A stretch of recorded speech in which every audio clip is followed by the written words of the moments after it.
is also funded by a family that is noted for their service to Jesus Christ in their lives and ministry, the Ingram family. Established by the Reverend Dr. William T. Bill Ingram and his wife, Virginia, the Ingram Lectures are made to honor their parents, the Reverend and Mrs. W. T. Ingram Sr.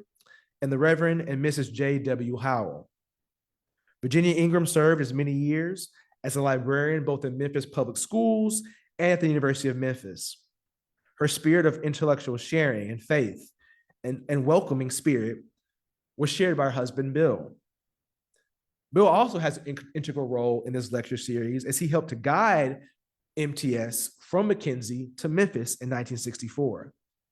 He was the first president of the seminary when it came to Memphis.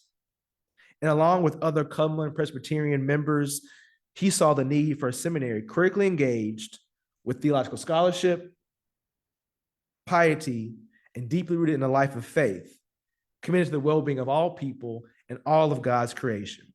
So tonight, honoring the legacy of Dr. Barbara Ann Holmes and Dr. and Mrs. Ingram, we're pleased to hold the 2026 Holmes Ingram Lecture and welcome our lecturer for tonight, Dr. Shaniqua Walker Barnes. Dr. Shaniqua is a highly esteemed scholar, theologian, and clinical psychologist whose work focuses upon healing the legacies of racial and gender oppression.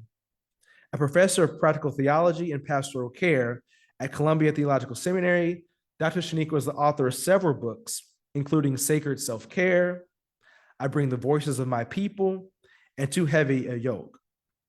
With her compelling insights and thought-provoking work, she has emerged as a leading voice in the pursuit of social change and healing in the Christian church. Dr. Shaniqua possesses a rich and varied academic background in behavioral health, theology, and race and gender studies.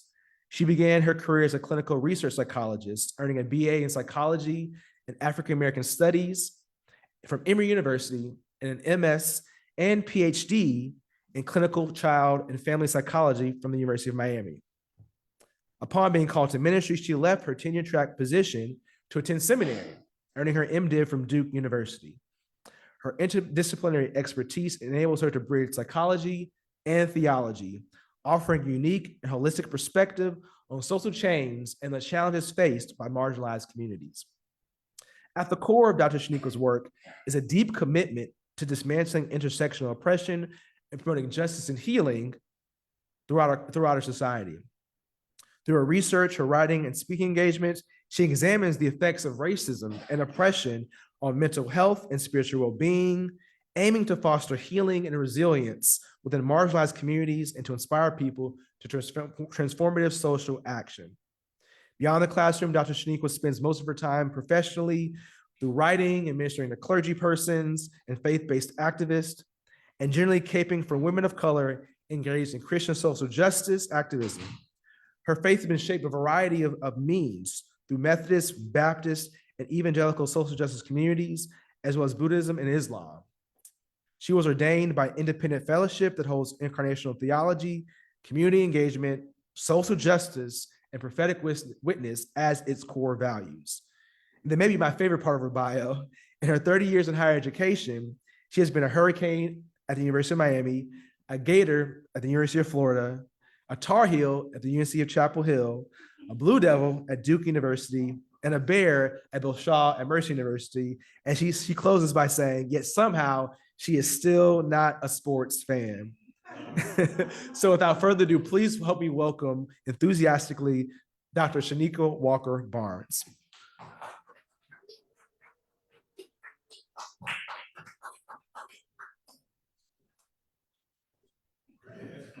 Thank you, Dr. Blunt. Thank you to Memphis Theological Seminary for the leadership here at this institution, and for just the hospitality that you've shown me, and for this opportunity to give the Holmes Ingram Lecture, particularly in this year, in this semester, the last semester of Memphis Theological Seminary. I've had many friends who have come through here over the years, whether as students or as faculty.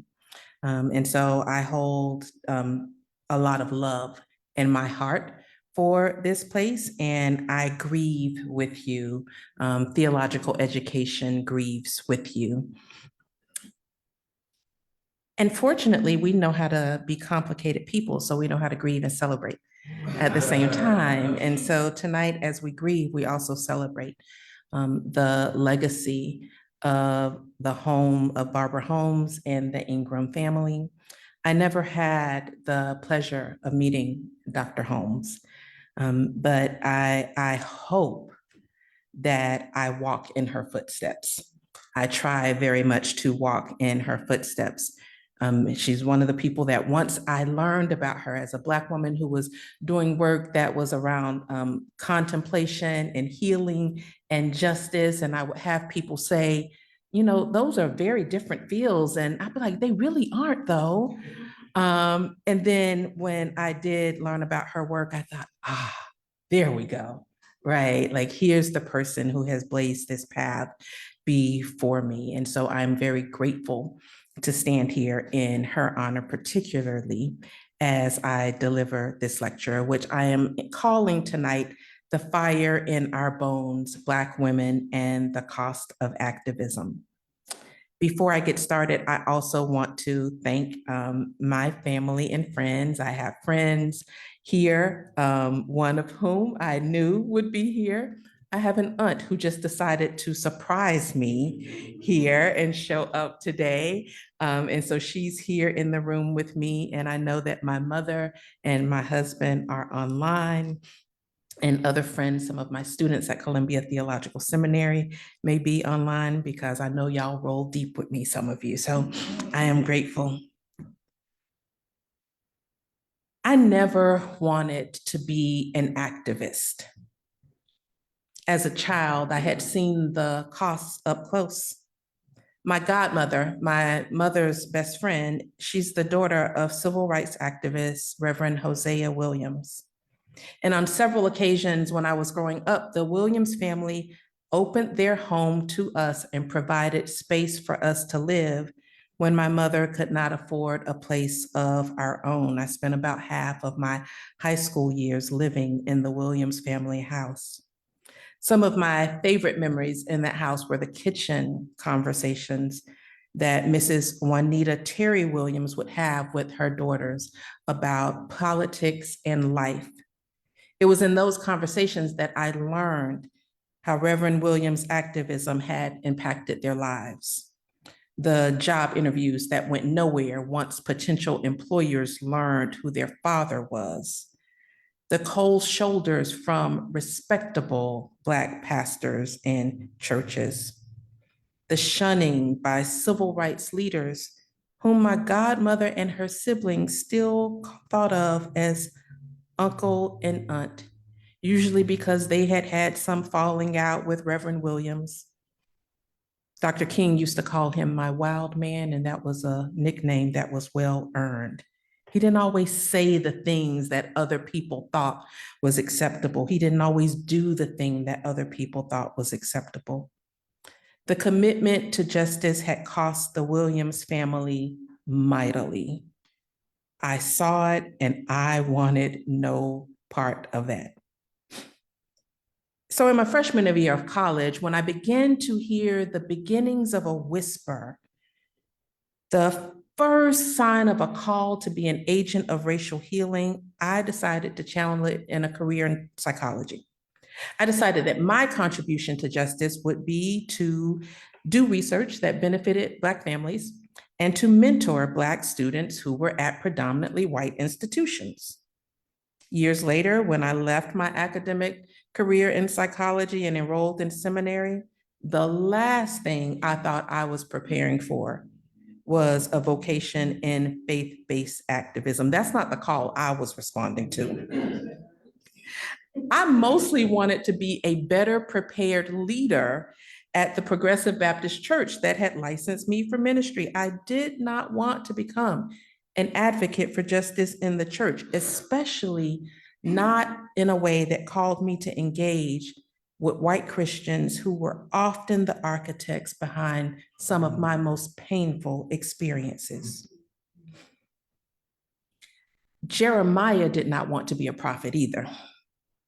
Scripture tells us very little about Jeremiah's background.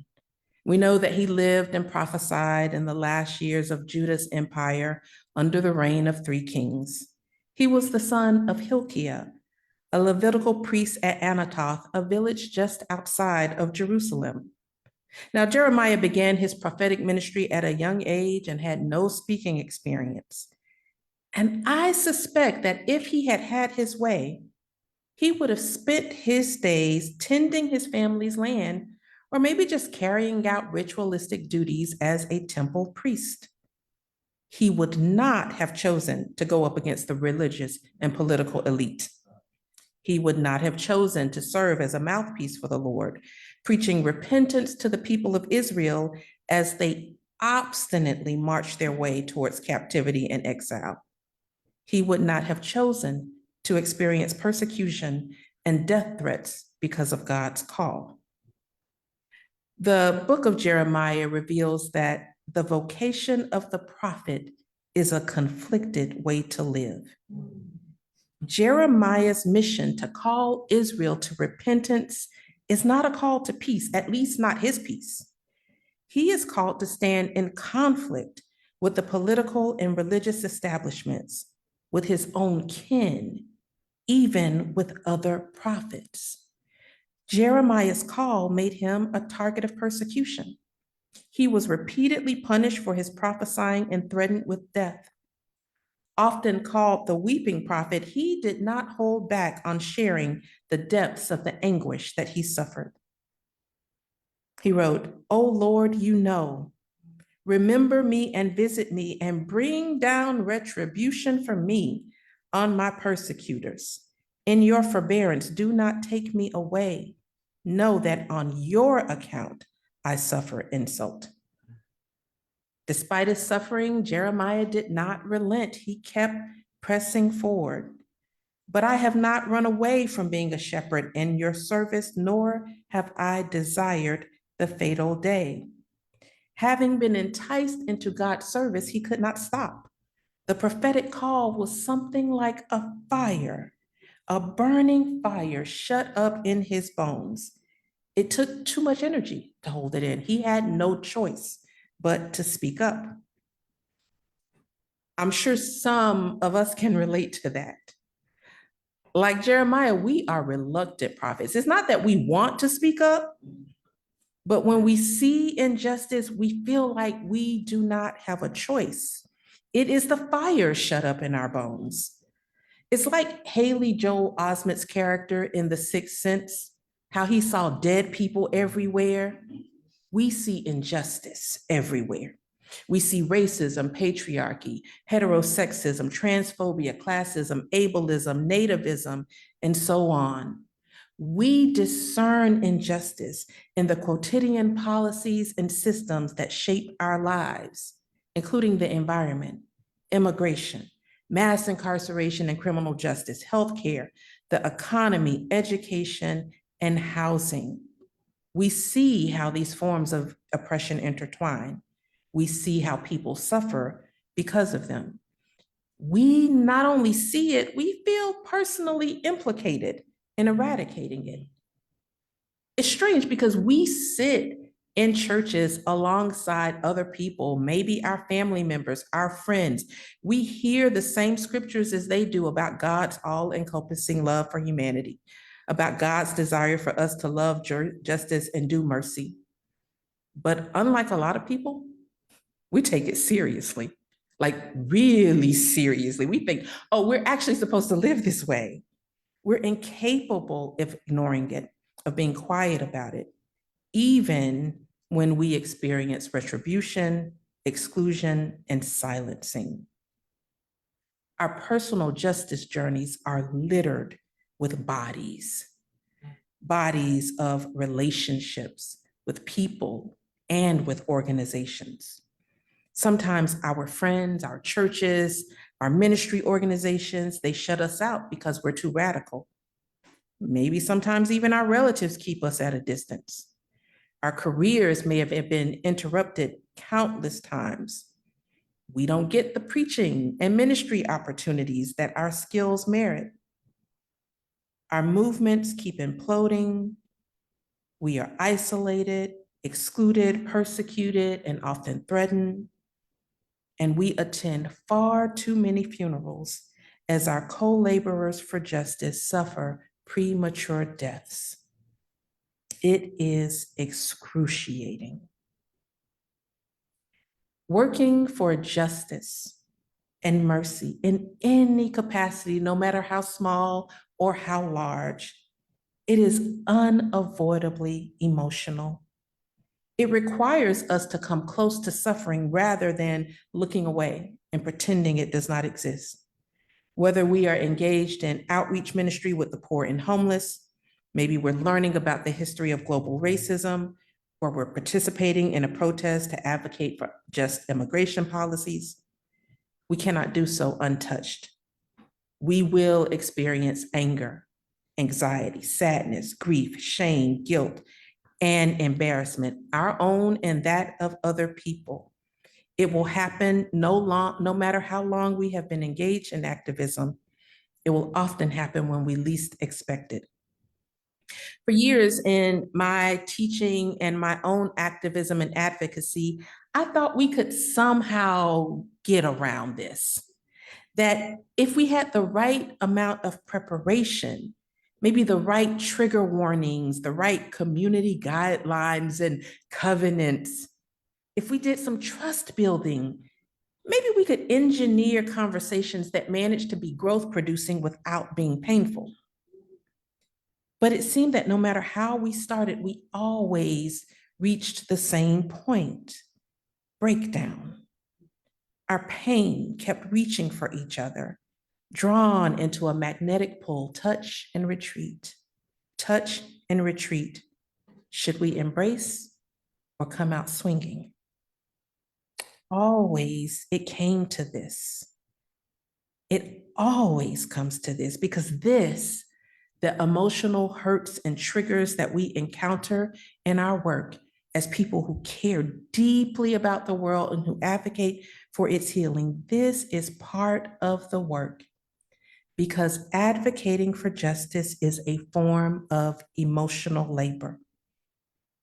The term emotional labor is credited to sociologist Arlie Hochschild. She first used it in 1983 to describe how employees utilize and manage emotions for the sake of accomplishing their work. She came up with this term while she was sitting in on a training for flight attendants. And the pilot who was doing this training, the male pilot who was doing this training for a room full of female flight attendants, was talking about how their best tool was a smile. That was the thing that they needed more than anything else because it would keep the customers happy. And as she sat there and listening to this, she wrote down the term emotional labor. She originally defined emotional labor as labor that requires one to induce or suppress feeling in order to sustain the outward countenance that produces a proper state of mind in others. In this case, the sense of being cared for in a convivial and safe space. Over the past 4 decades, emotional labor has been studied across the globe in a broad range of professional roles: customer service, education, healthcare, the law, and so on. Research on the impact of emotional labor has found it to be associated with heightened levels of stress, emotional exhaustion, decreased well-being, disengagement, and burnout. Now, most of this research focuses on situations where there's conflict between how people actually feel and the emotions they have to display in order to keep other people happy, usually their customers or their bosses. So that often means concealing negative emotions such as anger, annoyance, boredom, sadness, and displaying those that are considered more sociably acceptable: calm, gratitude, optimism, interest. If you've ever worked in customer service, you know this. If you've ever worked with undergraduate students, you also know this. In other words, emotional labor is usually conceptualized as the occupational requirements that estrange people from their true feelings. Activists engage in a different kind of emotional labor. We don't want people to feel content, at least not with the way things are. We think that's part of the problem, is that people feel content with the way things are. We want them to be disturbed, not just sad, but angry. One Amnesty International employee put it this way: anger is why we're all here. It's why we all chose to work in an NGO rather than somewhere else. Anger at injustice, and even anger that we live the life we live. Professional activist organizations know the value of anger in getting people engaged. They use it to their advantage when recruiting and retaining employees, volunteers, and donors. We want people to be outraged by what is happening and to turn that outrage into action. We want them to care. I wonder if this is why God chose Jeremiah. You see, in the midst of Jeremiah's polemics against Israel and his crying out to God for relief of his suffering, there is something else. He cares deeply for his people. My joy is gone. Grief is upon me. My heart is sick. For the brokenness of the daughter of my people, I am broken. I mourn and horror has seized me. Is there no balm in Gilead? Is there no physician there? Why then has the health of the daughter of my people not been restored?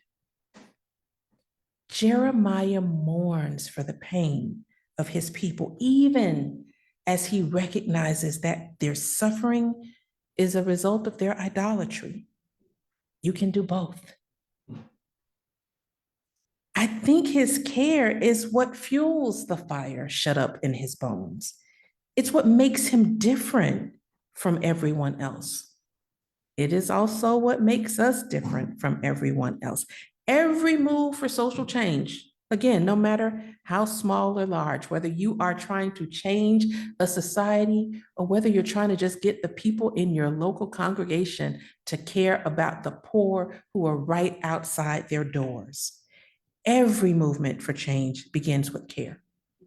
We become involved in justice work because we develop and sustain a deep passion for a particular issue or cause. We care to the point that we are driven to action and we want other people to do the same.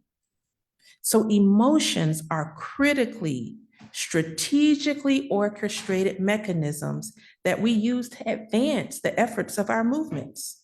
We intentionally induce, invoke, and utilize emotions in order to recruit others to our cause and to achieve our agendas. A good example of this is the brunch protest movement that Black Lives Matter activists staged in New York, in Oakland, Atlanta, Charleston, and many other cities beginning in early 2015. On weekend mornings, protesters would descend upon restaurants, often in affluent or gentrifying areas, and they would begin reading the names of Black victims of deadly police violence, as the restaurant patrons, who were mostly white and middle or upper class, reacted with visible discomfort. The demonstrations were peaceful and usually ended quickly. They were acts of moral drama, political theater designed to highlight the disparity between the urgency of Black people being killed by police on one hand, and on the other, the leisure of an overpriced breakfast. Y'all, breakfast prices. Have you seen them recently? The protests were designed to evoke sympathy, grief, anger, outrage, and solidarity. In other words, feelings.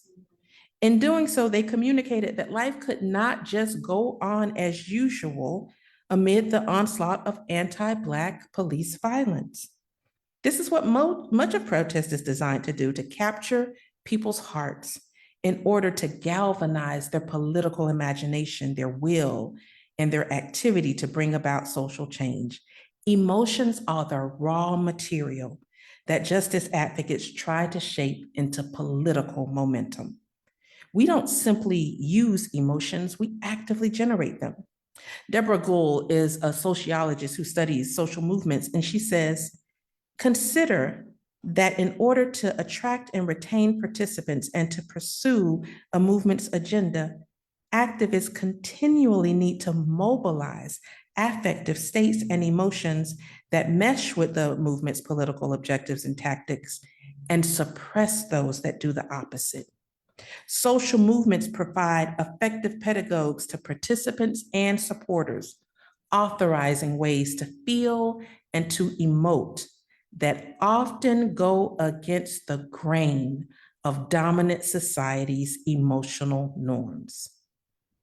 Movements tend to generate emotions that dominant society labels as inappropriate and unproductive. Again, this is especially the case of anger. Gould goes on to say, political activists typically try hard to induce emotions that they think are good for their movement or cause, and to prevent emotions or moods that they think are bad. At their planning meetings and at protest events themselves, activists often work hard at generating such emotions as outrage, excitement, joy, guilt, hope for the future, solidarity, and or commitment to the cause.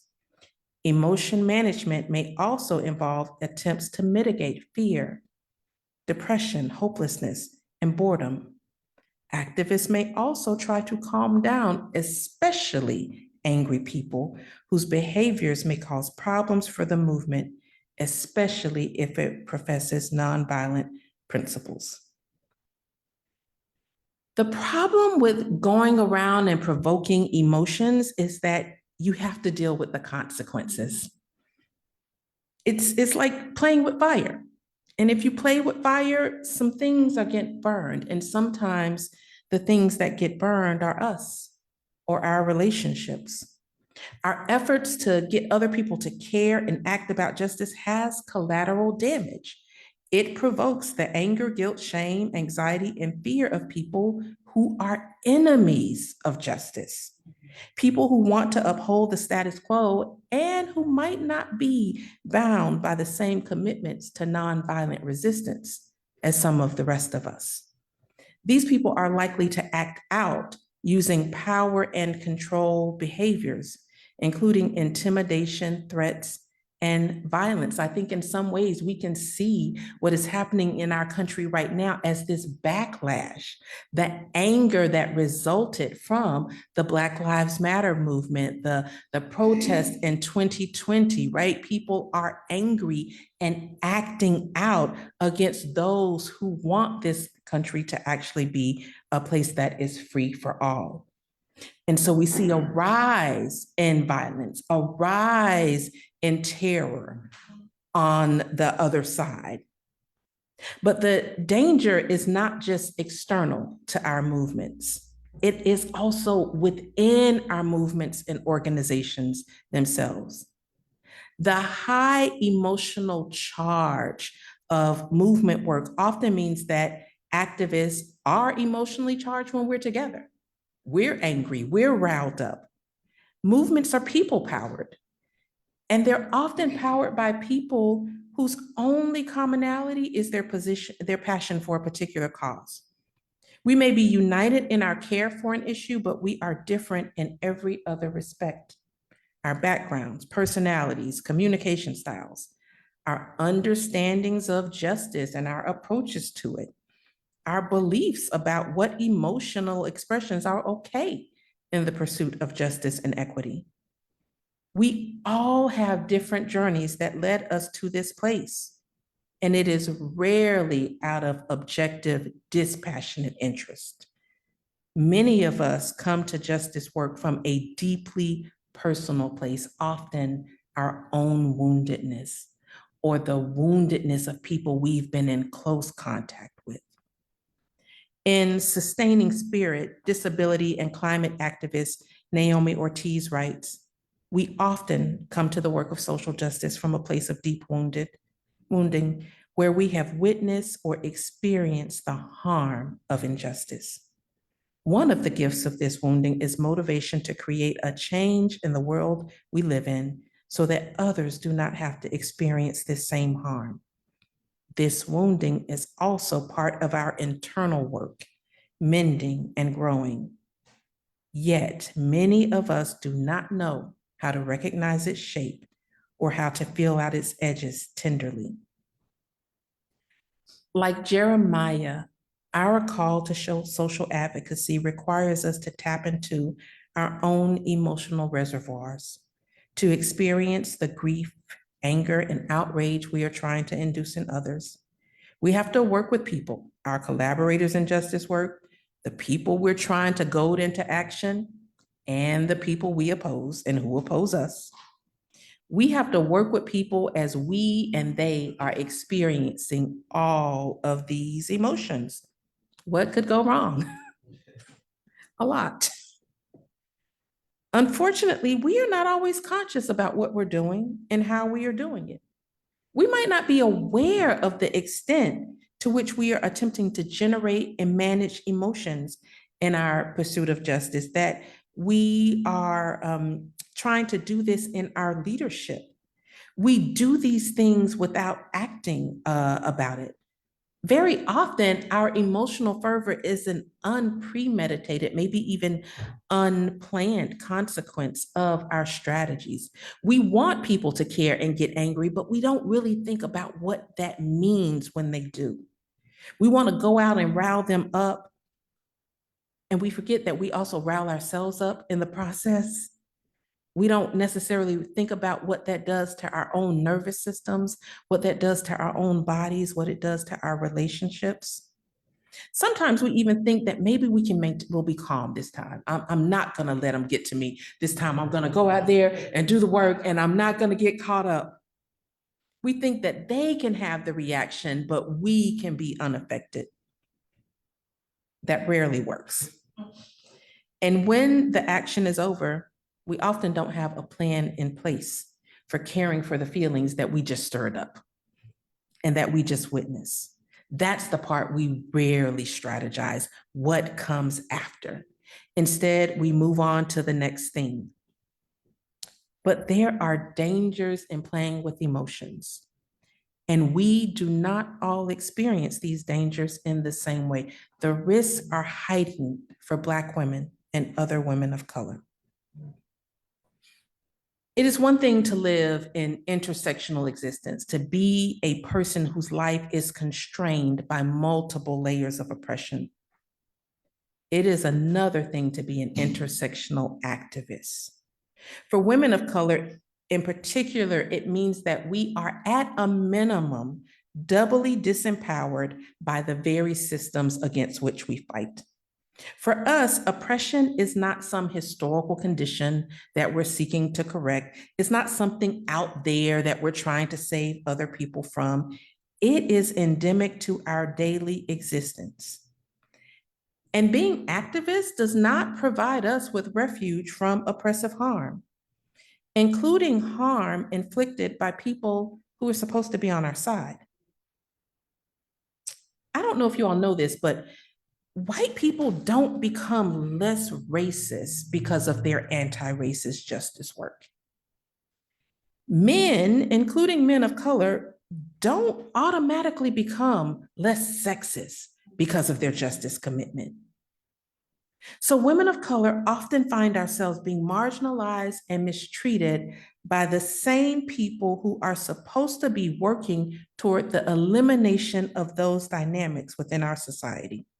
We are the targets of racism by white women and men, and the targets of sexism by men of color and white men. In fact, the irony I found in racial justice work is that it's often our engagement with white people on issues of racial justice that actually exposes us to more racism. Whenever white and male hegemonic ideals dictate organizational cultures, strategies for organizing, fundraising possibilities, and patterns of leadership, the capabilities, intelligence, and leadership of women of color are inevitably questioned, demeaned, and disregarded.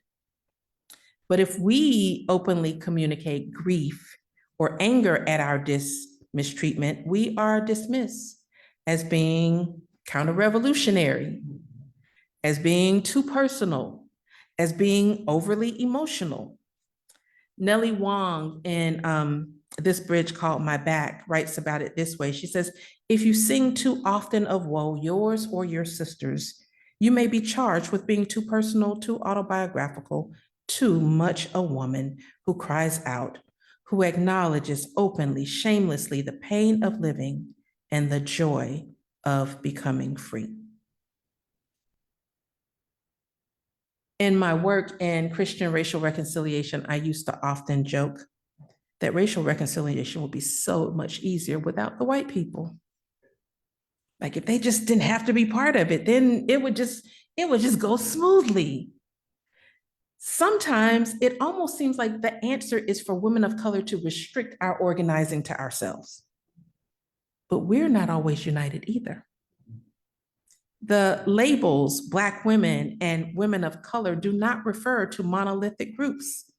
We have diverse cultural genealogies that profoundly shape our experiences of oppression, that impact our alliances with white socioeconomic power, and that impact our interests. We are loosely connected by a single thread, namely that we, as Audre Lorde states, are woman and not white.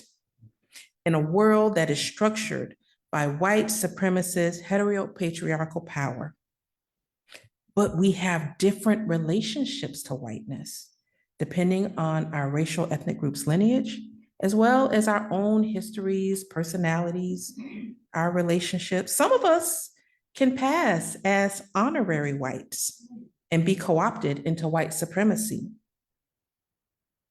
Some of us don't have that opportunity. So our interests contradict each other at times, and white supremacy exploits that, often pitting racial ethnic minorities against each other. Sometimes we spend so much time fighting each other that we can't fight the actual enemy.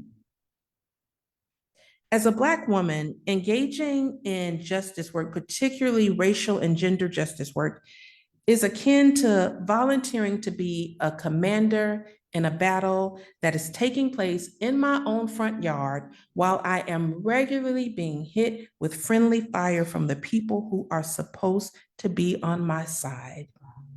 That includes men of color who are trying to get their piece of the patriarchy pie. It includes white women who unconsciously act out white privilege while demanding gender loyalty from us.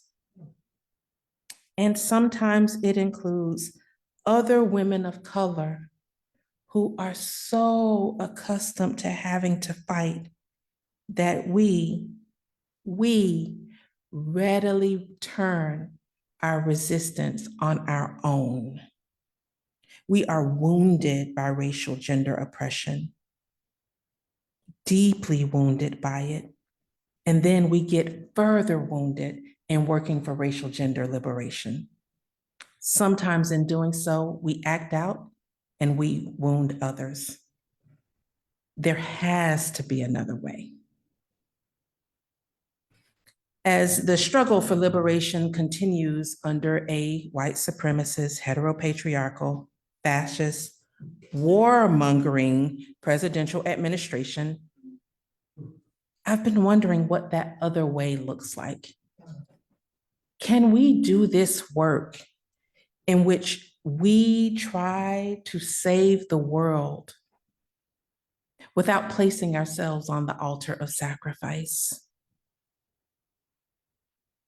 Can we work for the liberation of the people we care about and also be part of the liberation we're seeking? Can we seek the good of others and experience the good that we want to see in the world? Or are these things mutually exclusive? If Jeremiah teaches us anything, it is that the fire does not go out. The call remains. The love remains. The grief, the pain remains. And we don't really want the fire to go out. What must change is not our commitment to justice, but maybe the conditions under which we work for it. We cannot continue to treat emotional labor as collateral damage in the struggle for liberation. We cannot keep mobilizing outrage without tending to the bodies and spirits that generate it. We cannot provoke holy disturbance in the world while neglecting the holy vulnerability within ourselves. If we are prophets with fire in our bones, we must also become midwives of one another's healing, of our own healing. We must recognize emotional labor as real labor, not this byproduct, not this thing that the people in movements have to deal with on their own. But we have to recognize it as real labor, and we have to redistribute it in ways that are equitable, rather than replicating the hierarchies that our movements are supposed to be trying to dismantle. For Black women and other people of color, this is not optional. The systems we resist are inscribed on our bodies. We don't get to step outside of racism and patriarchy at the end of the protest or at the end of the meeting or at the end of the church program. This work lives in us. So then the sustainability of the work, the sustainability of our movements is bound up with our ability to honor our grief,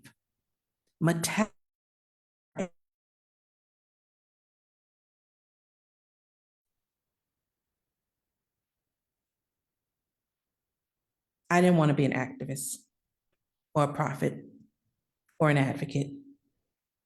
I still don't. I don't even like to use the term activist to describe myself. And quite frankly, I am tired of talking about racism. I am really tired of talking to white people about white people's foolishness. But like Jeremiah, I have been enticed, and the fire will not let me go. But I am learning that faithfulness to my call is not only about speaking truth to power. It is also about telling the truth to one another about what this work costs. It's about daring to imagine practices that allow me to hold the fire without being consumed by it. That's my wish for each of us here, those in the room, those on the call, those who might watch a recording later. It is that we would find ways to hold the fire without it burning us, without it consuming us, without it consuming our health, our passion, without it consuming our relationships. That we would find ways to hold the fire without placing our bodies upon it. That we would continue to fan into flame the gift and let that flame be a purifying fire, one that helps push our world to one where I got shoes, you got shoes, all God's children got shoes. Thank you.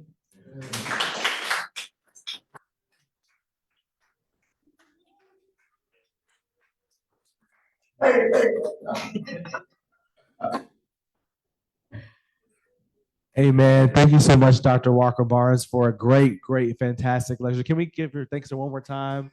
Also, those online as well. We now want to create a few minutes for those online, if you can hear me as well. I just also stand right here for Q&A. So for those in the room, if you all have questions, for those online, if you have questions as well, we would love to take a couple of minutes now to hear from you all on that front. And for those in the room, I will walk around with the mic so folks online can hear you as well too.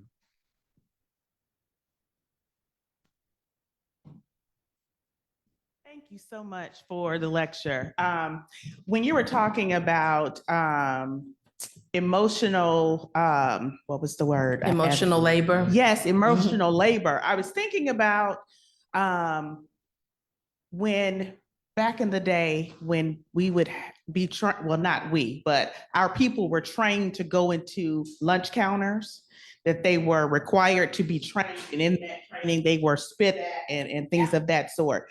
What are your thoughts in terms of how our people were trained for the movement, the civil rights movement, and were they indeed trained, knowing in terms of the intentionality of the emotional that's going to happen in that space? And so are we not doing the same things that they did then, or are we doing some of the same? Yeah.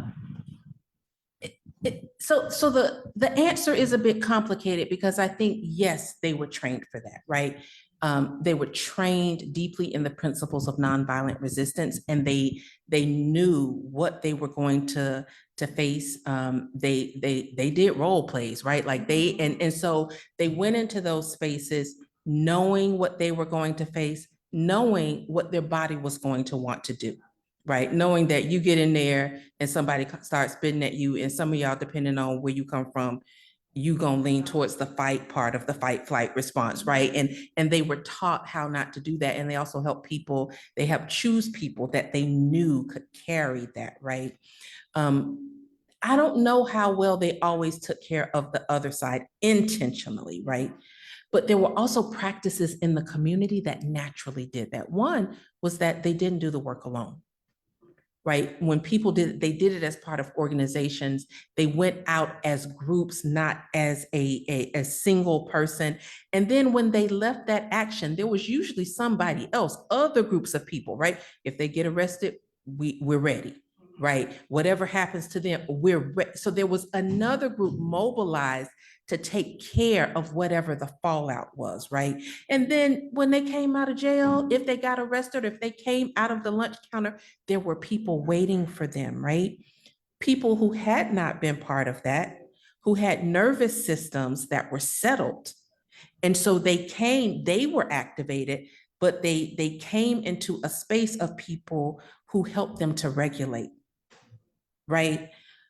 Part of what I see happening now is so much of what people try to do is individualistic, right? So we have in my community, almost every weekend, there are people over these highway overpasses, and they're holding up the signs, right? And there are people that go out to these marches, and we keep having these marches, right? We had the No King's Day and all of this. And I thought, where's the training? Where's the training in what you might face? And then when people are out here and they're mobilized, where's the place for debriefing? Right? People just go home with carrying all of that, right? And so I do think as our movements have become more individualistic and we lack organizational structure to prepare people and to help us do this as a collective, I think we're even in more danger of people acting out in ways that are counterproductive towards the movement, but also acting in ways that are counterproductive to our own health and well-being. Yeah.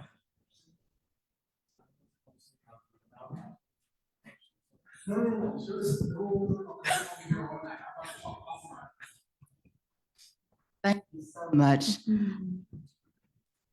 I won't be able to give the exact name, but you were talking about the attacks against Black women from different places, white men, Black men, sometimes Black women or women of color. The other night, I was listening to one of the people who was a very active part of Jasmine Crockett's run for office, and they asked her, what do you think contributed in addition to the gerrymandering? And what she described was exactly what you described about the attacks coming from every corridor, and she was surprised at it. Yeah. I'm saying a lot of talking. I'm trying to get my question together.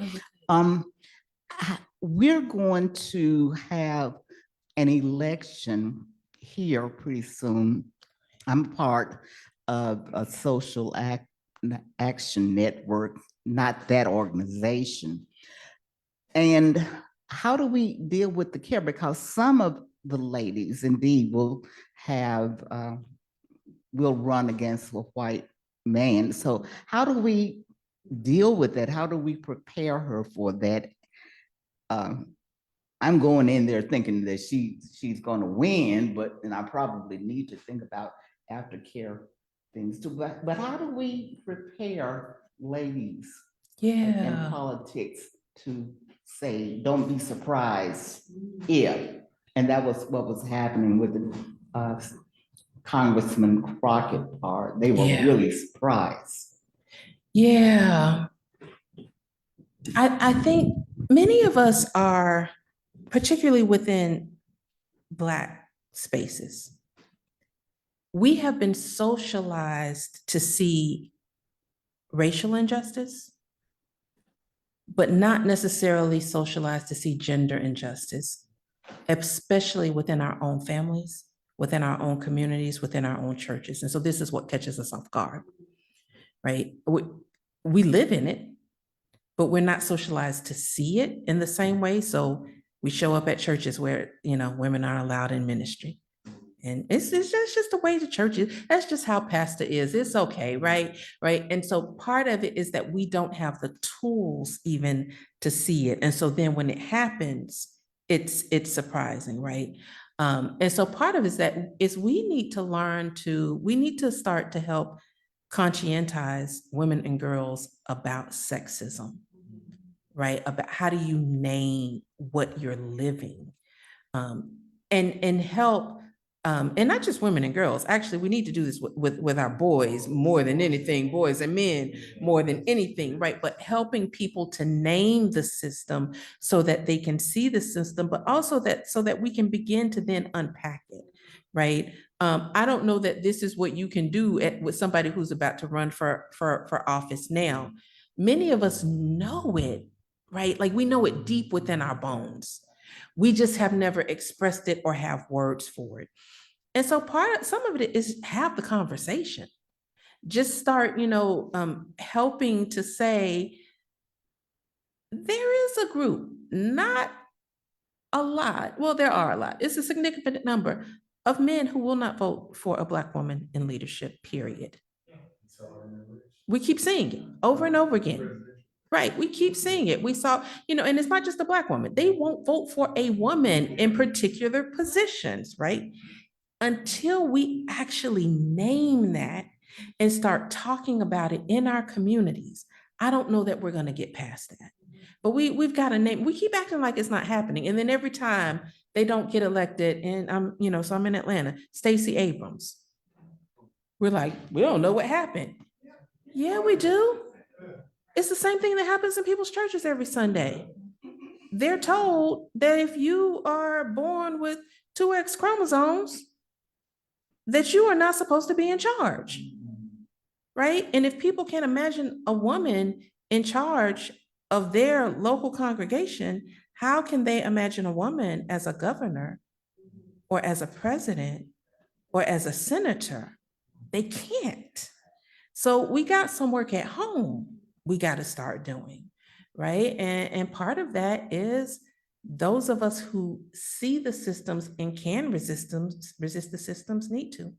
We need to stop being complicit in the system. If there's no woman in ministry at your local congregation, then you need to ask why, right? Are they allowed to be, I've had people invite me to churches and I'm like, why you invite me to a church that don't believe in women in ministry? And they're like, oh, is that my church's position? I'm like, yes, that's your church's position. You just never questioned that, right? And so we need to teach people to start asking the question. If we can start doing it at home, and for many of us, church is often an extension of home. If we can start doing it in our religious spaces, then we can start having these conversations in these larger spaces. Yeah.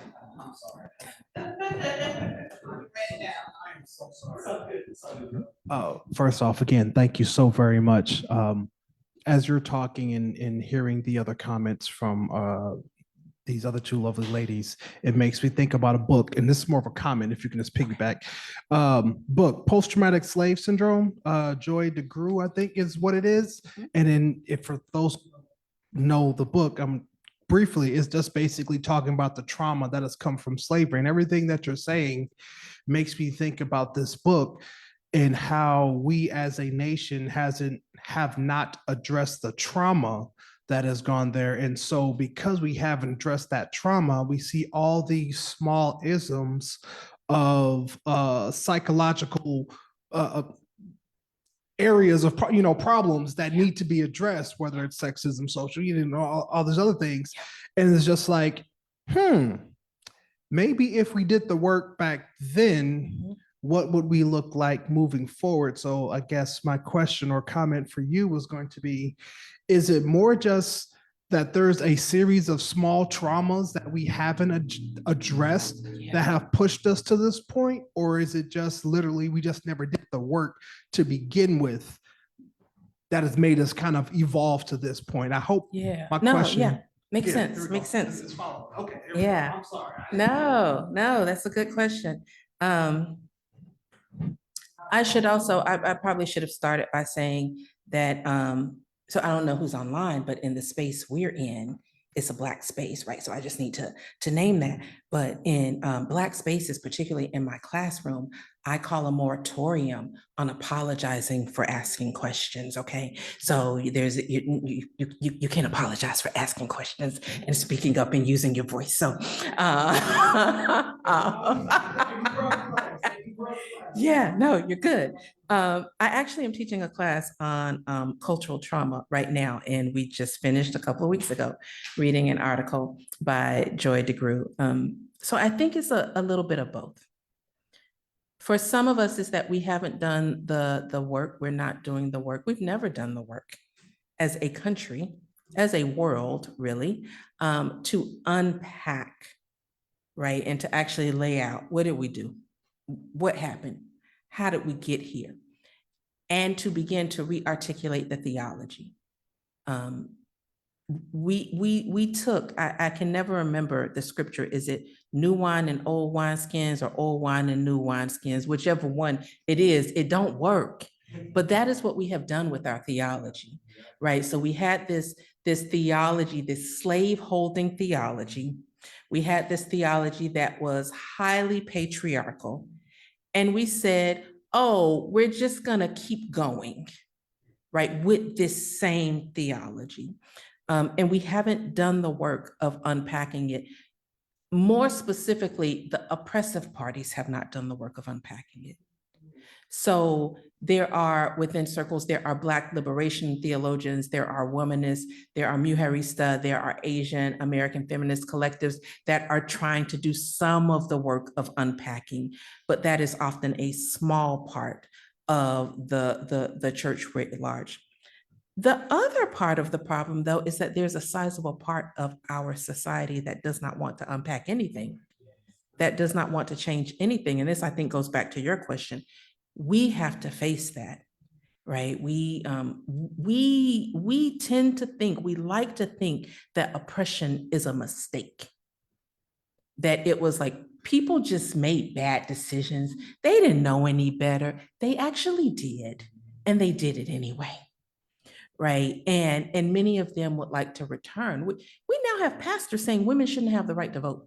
Like, they're openly saying that women should not have the right to vote, right? We have this movement to say slavery wasn't really that bad, right? Like, people are openly and actively saying this now, right? So part of what we have to recognize, particularly in the church, a sizable part of folks who identify as Christians, they are unrepentant. They are unrepentant. And we have to figure out what to do about that, right? We have to figure out how much, particularly of our social change efforts, we focus on those folks.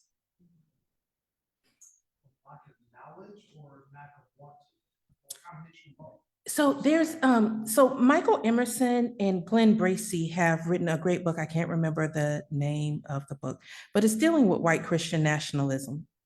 And they're sociologists. They do great like survey work. So they did a research on white Christians, and they were trying to figure out this thing. And they found that there are really three groups of white Christians in the United States, and they're pretty evenly divided. There's about a third of white Christians who see the system, right? Who see racism in particular, and they want to change it. They're actively invested. They want to be part of the solution. They don't necessarily know how to be part of the solution, but they genuinely want to be part of the solution. There's another middle group, also about a third to 40%. They don't want to talk about this. They want head in the sand. They want to pretend none of this is happening. This is the colorblind group. They think racism is a problem because y'all keep talking about it, right? So that's that group. They're like, we want to talk about Jesus and love, and we don't want to talk about racism. And then there's another group. Like the first group, they see the problem. They're like, yeah, racism's real. It exists, and we like it.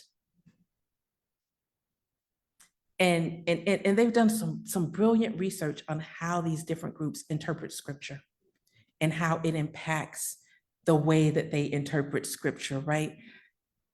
I think we have to be serious about that 30%. They are not ignorant. They are knowingly oppressive,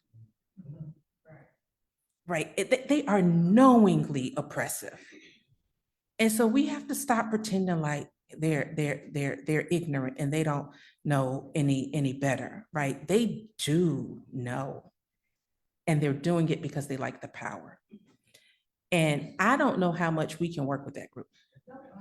So I think these are the ones where we shake the dust off our feet and we stop putting our effort on that group, and we just be like, God, that's on you. Those your people. That's you need to do that. Or the white people need to do that. Maybe somebody of their own people can get to them. But even that is, I mean, people are tearing up families. They're telling their kids that you can't come home because you're too liberal, right? They're kicking their kids out. If they kick out their kids who they are supposed to love, I have no chance of convincing them, right? And so, and I have, increasingly, I have no interest in convincing them. That's not my work. Let me work with the people I can. The great thing about social change movements, it doesn't take all the people. It doesn't even take the majority of the people. Usually you only need about a third, like 30% of the people is critical mass to change a society. We know from the research, Emerson and Bracey is really good research. We got the third. Focus on that third. What can we do with that third, right? And the rest of them, if you come along with us, that's great, but this is the world we're building. I think too often we expend a lot of unnecessary energy on people who are unwilling to change, right? Like, even Jesus was like a good therapist. Therapists were like, we have our boundaries of competence. And if you come to me and you say, I have a personality disorder, and I'm like, let me refer you. I got a friend who does that work because I don't do that work. Jesus said, I know my sheep. I have my sheep. There are other shepherds, right? And if Jesus said, put up boundaries like that, it's like, all work is not my work, right? I mean, it's very clear, all work is not my work. We also need to think about that. So I think that's one of the ways that we can start to be strategic about our emotional labor. What work do we take on? With who, right? What work and with who is it likely to be less damaging to us, more sustainable for us? I think we have to start being real about, it's not a mistake. There's some people who don't know better. There's some people who don't want to do better. We do have a question online, and the work you were referencing is called The Religion of Whiteness. So the work she was referencing is called The Religion of Whiteness. There's a question from a student online. She asked, how can Black women battle emotional fatigue and still show up for others? What are some strategies to take care of the emotional labor that comes with being Black and female? Yeah. Okay, so that's like multiple books. I've written a couple of them. I think we have to recognize that we are not the Messiah. That it is not our role to carry everybody. And we have to make some hard decisions sometimes about being willing to say no, being willing to put our focus on ourselves, recognizing that sometimes the work that we do to take care of everybody actually ends up hurting us and them because they don't learn how to take care of themselves, right? They're overly dependent on us and don't know how to take care of themselves.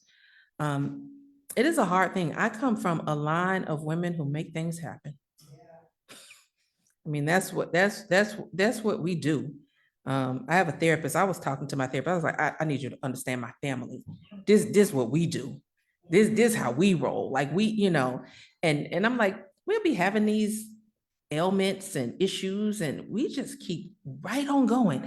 And then when we go to the doctor, they be like, how are you even walking around? And I said, that's just what we do. The women in my family, and then that's the case for so many Black women. We are, we're very good at walking with broken feet. And so part of it is we have to learn how to focus on ourselves, essentially extend the love to ourselves that we extend to everybody else. And do that first. And that is hard. But there are there's a lot of work that has to happen in that. So yeah, I could teach a whole day on that question. But yeah, my first book, Too Heavy a Yoke, Black Women and the Burden of Strength, is about the burden of the strong woman. It comes out of my own journey of recognizing that I was a person who learned how to put everybody before me, everybody. I'm not even talking about family. I'm talking about I was on the job and I was like, why is it I keep working with these men who just rely on me so much? Right? Like these are supposed to be competent. I mean, they have PhDs, they are intelligent, but I think if I were to walk away, they would fall apart. And then I realized I was the common denominator, that I tended to move into a space and make myself indispensable. And I had to work on that and learn not to do that.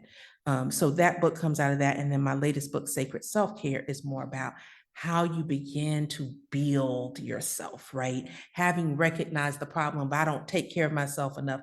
How do you then begin to do that? So that's a lot of work, and therapists help too. So sometimes we need a therapist to help us do that work. Typically, you're going to need a Black woman to help you do that work, and to help you do that work well. On that same note, there's probably this last question here.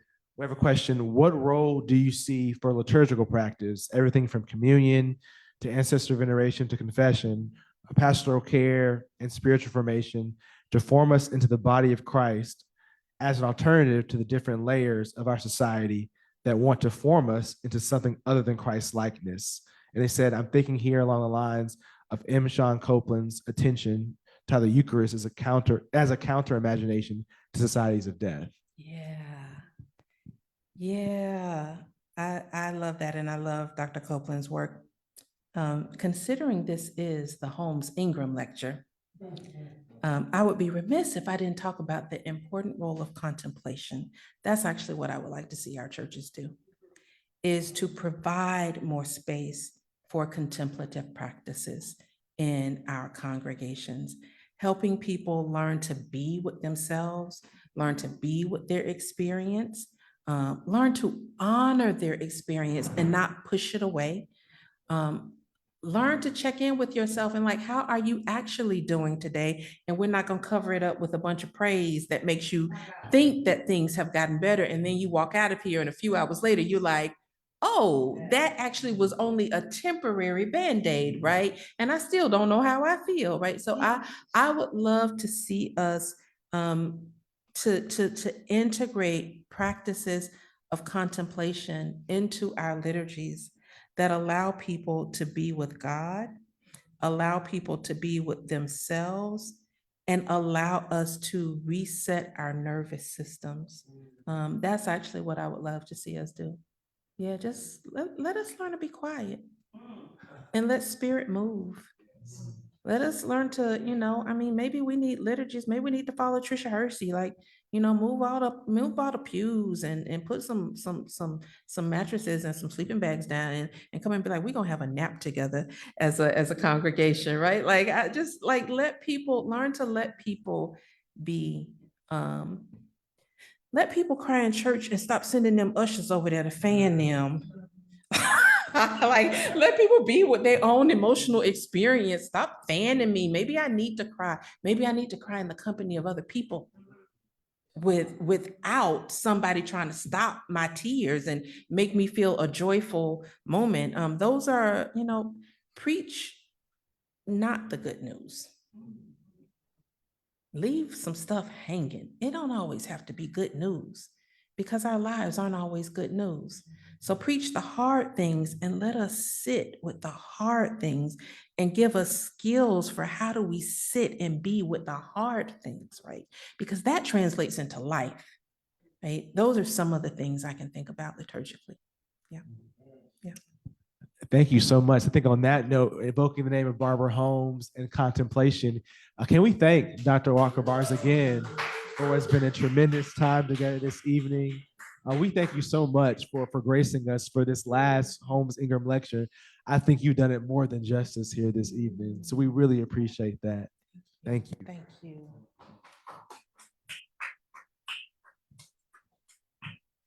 And again, thank you all. Thank you all so much for being here tonight, both in the room and there on Zoom.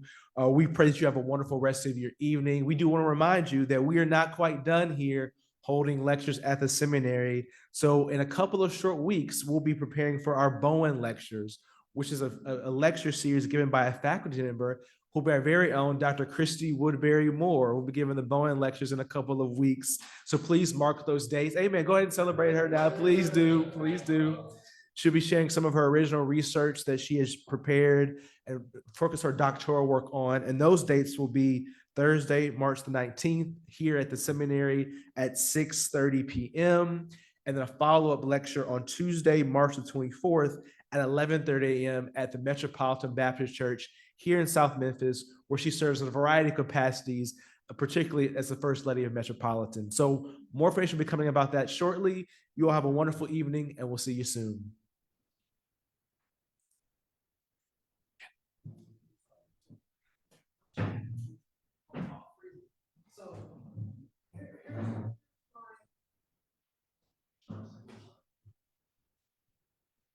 Psychology of it, right? Is it more just like we don't understand?